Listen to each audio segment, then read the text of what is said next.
popular Jackson businessman passed away over the holidays. He was known by quite a few people, including our Walt Grayson.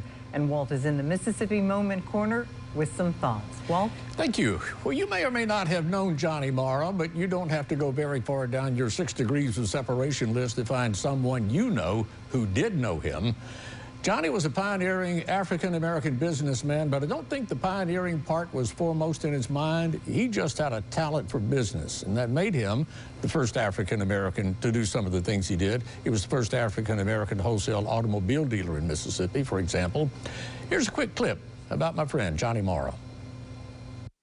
I was always envious of Johnny Morrow's man cave. He bought the old cavernous Independent Linen Services Cleaners building years ago and started moving his collections into it. Collections of vintage and unusual cars, for one thing. Him having been in the car business all of his life, he managed to pick up some classics. But other things, too.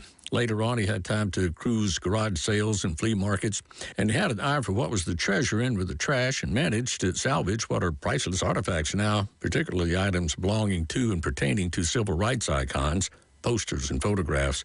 I spotted one picture of Barack Obama snapped when he was in Jackson visiting friends. But what I really admired about Johnny Morrow was his collection of friends. Everybody, black and white, if that designation still is that meaningful to you, but just friends. Last story I did with Johnny Morrow, he was announcing the release of a magazine about the pioneer automobile dealers in Jackson and how these people were also the builders of much of the business infrastructure of the city, shopping malls and the like. I'll miss Johnny Morrow's occasional phone calls.